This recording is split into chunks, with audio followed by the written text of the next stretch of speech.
The next Civilization installment is on the horizon. Each game in the series has been a giant of the 4X genre, and while it may once have dominated, recently other titles have reached the same heights as the iconic franchise. Civ has always had its own way of doing things, and the formula has never drastically changed. I think Civilization 7 needs to fix that. I want to look at the landscape of the genre, talk about what Civ 6 did well, and what it didn't, and what its follow-up could, should, and indeed needs to learn from its competitors. First off, I do actually like Civ 6. As a whole, I think Civilization is excellent, but with each game, I invariably hit a wall and go and play something else after a while. Maybe it's because that other game has better diplomacy mechanics, its warfare is more interesting, or simply because I fancy a change of setting. In my eyes, Civ 6 did many things well. The government customization was a step up from 5. The advisor mechanic was an interesting way to fine-tune your empire. The district system made cities feel weightier as they sprawled across the map. And wonders felt like they were a big part of the world, rather than just city improvements. Not to mention the sheer number of leaders and mechanics that were introduced over the game's lifetime. But every title in the series has made big sweeping changes. Civ 5 introduced 1 unit per space, AI city-states, and made tiles into the far superior hexagon shape. Civ 4 brought religion, great leaders, and cultural conquest. All of these features have carried over to subsequent releases, resulting in newer games being richer and fuller. But each title does have its blind spots. These tend to be the reason I move on from Civ and pick up something else. And I know that I'm not alone in this. Granted, no one game will be able to tick every box for every person, but I do think the future of Civilization could learn a lot by looking at what the rest of the class is doing. I'll start by bringing up one of the genre's more divisive features, asymmetry. When I say this, I basically mean that different empires have varied tools and game plans at their disposal. This is something Civ has to an extent. While one nation may be geared towards pursuing a specific game plan, there's nothing stopping you steering them in a different direction.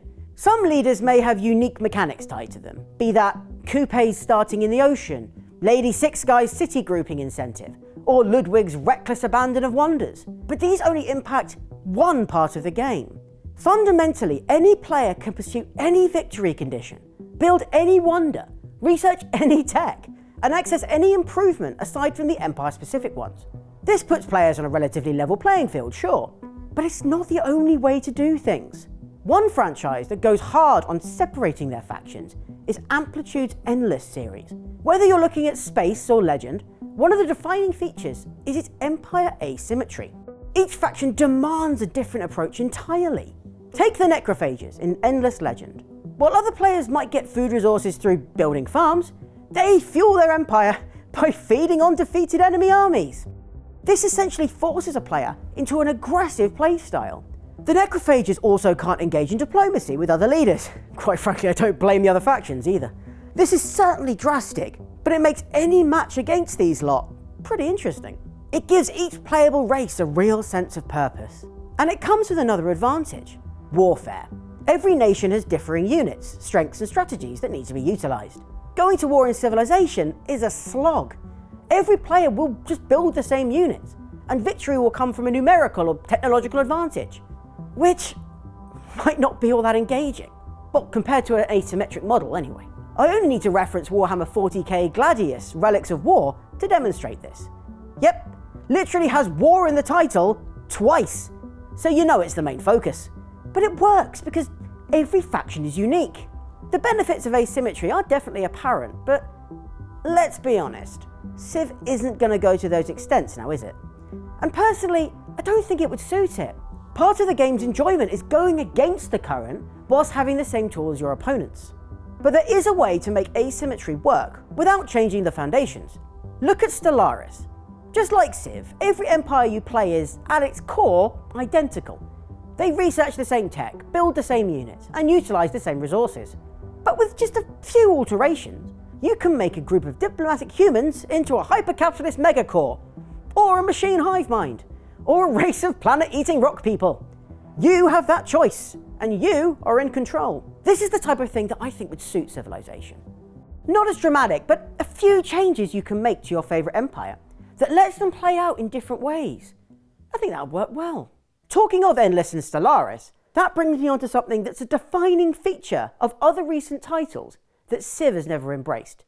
I'm talking of emergent storytelling. These can be one-off curveballs for little bonuses here or there, or they can be long sweeping chains that play out over big chunks of your game. Civilization does have this to a very small degree, but they sure aren't game defining. The thing is, the further you lean into these events, the more the game pulls away.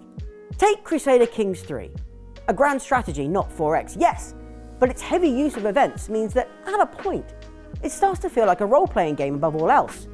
But there is a balance that can be struck here, and one game has done that very well. Mohawk Games' Old World feels like a 4X game to play. It'll be familiar to a Civ player, mechanically robust, with all the parts working together dynamically. But on top of that, there's an event mechanic that affects the lives of your people and shapes the leaders that rule them. It's a big enough system to have a significant impact on the game and make each match feel unique and interesting. Personally, I'd love to see something like this in Civilization 7. It makes your role as a ruler feel more personal. Your choices affect your people and the world around them, not just the tiles on the map. So those are straight inclusions I think would enrich a future Civ title. The next point isn't so simple. It's more to do with reworking the fundamentals. So the genre, 4X, has 4 pillars, funnily enough.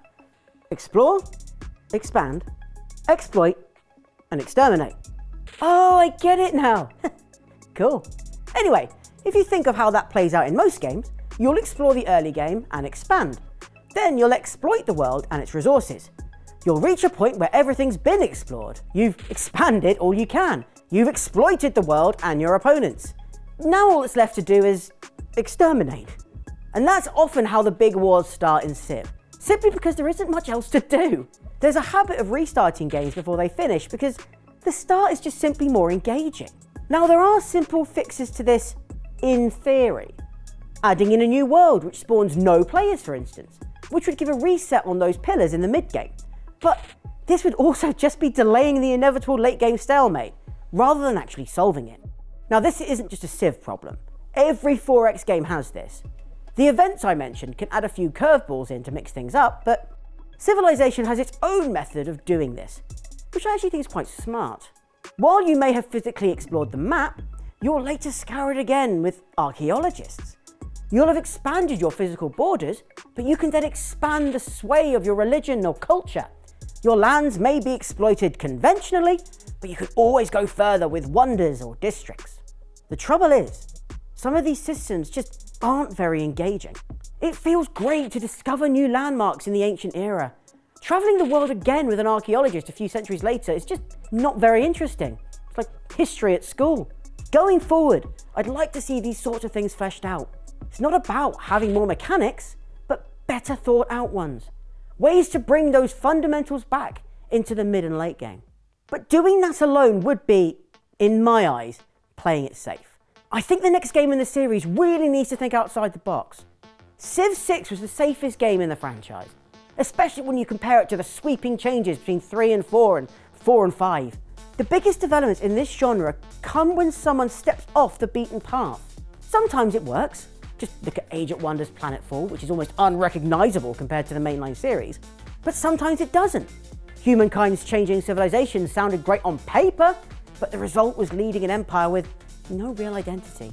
But the game that really challenged all preconceptions was Alpha Centauri. Old now, I know, but it's still a blast. I made a video a while back as to why you should play it, and I stand by it. Click the link if you want to be convinced. Alpha Centauri was built on the bones of Civ 2, but it did so many things differently, to the point where they might as well have been complete strangers to each other. Alpha Centauri was bold, unique, engaging, and it still stands the test of time.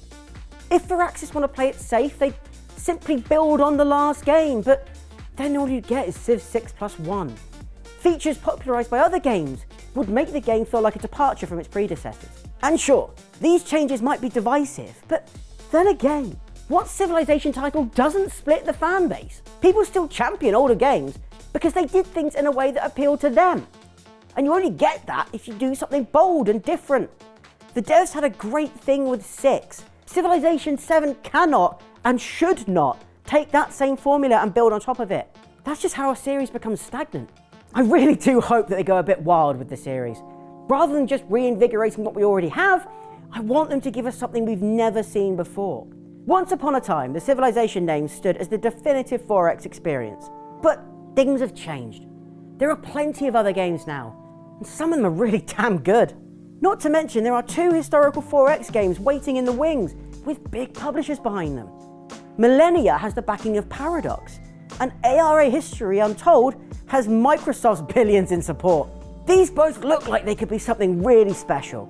If Civilization doesn't innovate as much as its predecessors, these 2 games could swoop in and take the crown of dominant historical 4X game. But maybe that pressure is what Civilization needs. Adapt or die, as the saying goes. But those are all my thoughts. I know, yeah, there's a lot of them. Now it's your turn.